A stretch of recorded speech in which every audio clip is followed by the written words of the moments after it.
From blockbuster hits to surprising sleepers, 2025 has been an interesting year for the box office, to say the least, with audiences returning to theaters and new trends always emerging in genres like anime and new biopics. Joining us now to discuss, as always, a very good friend of ours here on the show. Paul Dergarabedian is head of marketplace trends at Comscore. Paul, welcome back. Nice to chat with you as always. Great to be here, JD. Thank you so much. So, big picture, we still have the rest of the year here, a couple months left for the holiday season. But big picture, what have been some of the biggest box office hits, surprises, trends that have Yeah. defined 2025?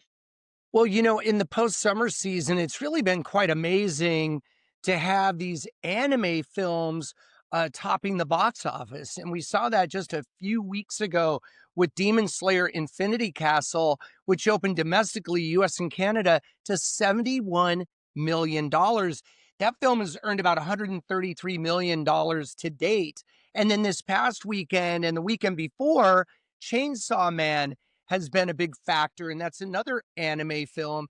And that film has added about another $30 million. So if you take those two anime films, they've added $163 million in domestic box office to the bottom line. I have to be honest, JD, I wouldn't have predicted that a few months ago, that those two movies would be really helping the box office bottom line.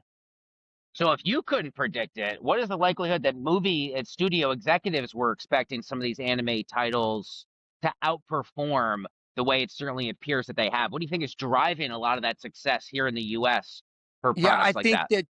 I think that a lot of it has to do with streaming. If you think about it, how much international content is available, particularly on Netflix, like K-pop Demon Hunters, which was in theaters again this weekend. You see these synergies between the big screen and the small screen.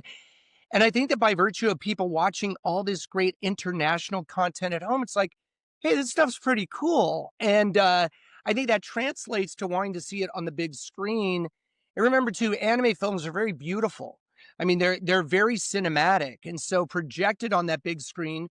And with Gen Z and millennials, anime is huge. And yeah, we get caught looking sometimes because we're not looking out for those certain categories of film that traditionally haven't topped the box office. And here we go. And it's great too, because we've been in a bit of a slowdown in the post-summer period, according to our Comscore data. But thankfully, that left open an opportunity for these anime films to do well. Plus, of course, there's awards contenders out there. Depeche Mode, there was a special Trafalgar event for Depeche Mode this past weekend. We have Back to the Future 40th anniversary on the big screen. So a lot out there, really diverse content, but blockbusters are on the way, thank goodness.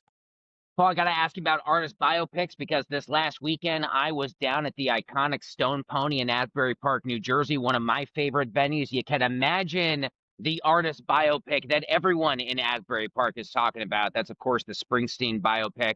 What have we seen so far out of the biopic space this year? Why do these stories, you think, really continue to resonate with audiences the way they do? Well, I think they resonate because people love their musical artists. And obviously, Bruce Springsteen is a huge factor for so many people's lives in terms of their musical upbringing, let's say. But this movie, Deliver Me from Nowhere, was not trying to be Bohemian Rhapsody. It wasn't trying to be Rocket Man. This is a more like a slice of time in Springsteen's life, recording the great album Nebraska in a hotel room. He was going through depression, bouts of depression at that point.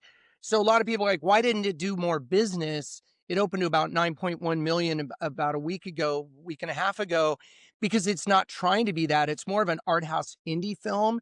And, you could argue A Complete Unknown was that as well, which came out about a little over a year ago, or a little less than a year ago, I should say. And A Complete Unknown was a different tale, a different story, a different star. Jeremy Allen White is fantastic as Springsteen. Timothy Chalamet was great as Bob Dylan. But those movies seem very similar on the surface, but they're very different. But I love the musical biopics, and great to see them on the big screen where you have the great sound as well, which counts a lot in music, that's for sure. It certainly does. Now, give me your take about what exactly happened for the box office in the month of October. One of, if not the worst, really month over month or month to date, I should say, Yeah. numbers we've had in decades here. What do you make of the dip? What happened here the last few weeks? There was just nothing commercially exciting enough to mainstream audiences to drive them in huge numbers. And, last year there was a Venom movie that opened at $50 million in October. We didn't have that this year. And so I think that definitely hurt the box office. Also, August was down about 25% over August of last year. September down only about 2%. You had The Conjuring in the mix there, The Conjuring, the last rites. And just again, if not for those anime movies, we'd be looking at an even worse situation. This October, you have to go back to the mid 90s, like 1997, to find a lower grossing month of October. And that's not adjusted for inflation. So that's not great news. But the good news is there's some big movies on the way. You've got Predator Badlands coming up on the 7th, The Running Man, and Now You See Me, Now You Don't on the 14th. Then we're going to finally get to Wicked for Good, which will open, I estimate, with over $100 million. And then a week later for the Thanksgiving frame, Zootopia 2. So much like last year, I think we're going to have a late year push. We still have $9 billion in domestic revenue on our sites. Well, it's been a roller coaster, though, I'll tell you that. And October was and it was capped off again by one of the worst Halloweens since the 90s. I mean, $49 million, $49.8 million for the entire Halloween weekend domestically. You have to go back to the 90s again to find a box office that low for Halloween. But again, it was an imperfect storm of the World Series on Friday and Saturday, Halloween on Friday. The spotlight was off the movie theater and on these other activities. And that certainly hurt the box office. But in just a week or two, the spotlight will be back on movie theaters and we'll see some big numbers coming from the box office. It's the movie gods, it's the box office gods. This is how it goes. It's very cyclical. Yeah, of course, we recently had what's known as the sports equinox for sports fans, which is, you got the NFL action, you got the end of the World Series, obviously hockey and basketball and many other sports and exciting things going on. But I appreciate that note about maybe a bit of a pivot back or a turn back. What does Yes. all this mean, you think, for holiday releases, and what are the big things still on your radar that moviegoers might want to pay a little bit more attention to between Yeah, now well, I and mean, let's say early January? yeah, well, we got to say, Avatar Fire and Ash is a movie that's going to open in December and play into January of next year. And that'll be a big factor in the mix there. Also, the award season films that are out there, Begonia, One Battle After Another, those are getting a lot of attention.